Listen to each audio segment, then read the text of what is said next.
लेकिन भूपेंद्र सिंह हुड्डा जी ने ऐसा कुछ नहीं किया। अगर किया होता तो पहले उन्हें क्लीन चिट नहीं मिलनी थी।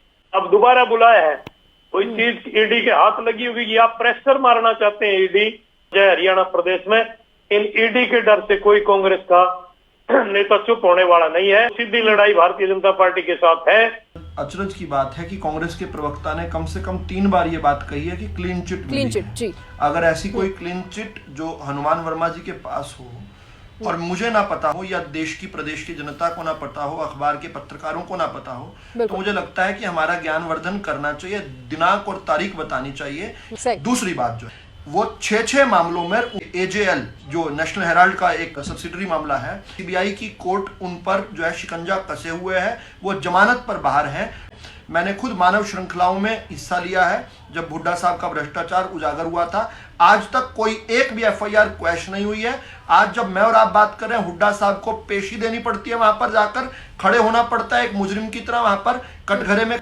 मानेसर में प्राइवेट बिल्डर्स की जहां तक बात है, तो ये बात केवल विधु रावल नहीं, ये भूपेंद्र सिंह हुड्डा के नए नवेले जो साथी बने हैं अरविंद केजरीवाल, उन्होंने अशोक खेमका की रिपोर्ट को यूं लहरा के दिखाया था और ये कहा था कि उसके अंदर हरियाणा के मुख्यमंत्री भी संलिप्त हैं। तत्कालीन मुख्यमंत्री थे भूपेंद्र सिंह हुड्डा, आज उनके साथ गलबेलियां मना रहे हैं। तो ये क्या कहते हैं, गंगा नहाकर आए हैं। गंगा जैसी पवित्र नदी का नाम जो है भ्रष्टाचारियों का नहीं लूंगा, ये सब नाला नहा चुके हैं। नालों के अंदर नहाकर ये सारे भ्रष्टाचारी लूट और खसूट में से एक हो रहे हैं। और इनकी बात जो है सुप्रीम कोर्ट ऑफ इंडिया ने कहा था, केजी थॉमस की नियुक्ति में स्वर्गीय सुषमा स्वराज जो थी, जो नेता प्रतिपक्ष थी, उन्होंने साइन करने से मना किया था। बाद में सुप्रीम कोर्ट ने उनकी नियुक्ति को कैंसिल किया और उस समय सुप्रीम कोर्ट कहा कहता था पिंजरे में बंद तोता है, यानी कांग्रेस के समय सीबीआई और ईडी पिंजरे में बंद तोता थी, केज्ड पैरेट, ये वर्ड यूज किया 19 फरवरी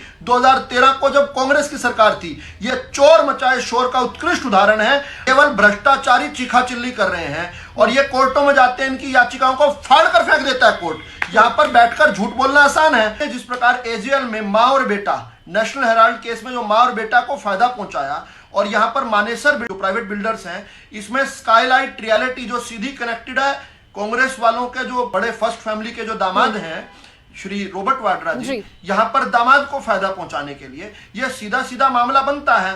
फिर उसके बाद जो है हुड्डा शामिल हुए हैं, जांच का शिकंजा कस रहा है, पूछताछ हो रही है। आप क्यों चिल्ली कर रहे हैं? आपको तो स्वागत करना चाहिए। अगर हुड्डा साहब निर्दोष होंगे तो सामने आ जाएगा। जांच रुकवाने के लिए भी कोर्ट में गए हैं लोग, कोर्ट में कहे कि ये नोटिस को क्वैश किया जाए। कोर्ट ने उनकी भी बात नहीं स्वीकार की, उनके ऊपर भी जांच हुई है। और धीरज साहू से जो 351 करोड़ रुपए मिले, वो भी तो कांग्रेस के नेता हैं। 3 बार से राज्यसभा भेज रहे हैं। जनता उनको नकार देती थी झारखंड के अंदर, लेकिन कांग्रेस की पार्टी लगातार उनको राज्यसभा भेजती थी बैकडोर से। जनता की वोट से नहीं जाती थी, कांग्रेस की राजमाता के आशीर्वाद से जाती थी। सभी भ्रष्टाचारियों को राजमाता का आशीर्वाद है, क्योंकि जब ये सत्ता में आते हैं, राजमाता को, उनके बेटे को, उनको दामाद को, उनकी बेटी को लाभ पहुंचाते हैं। हरियाणा के किसानों को लूट कर हमारी जमीनों को सेक्शन 6 लगाकर डीएलएफ के मामलों में चला। किस प्रकार से रिलायंस को इन्होंने दिया, ये किसानों की जमीनों को लूटने के आरोपी हैं।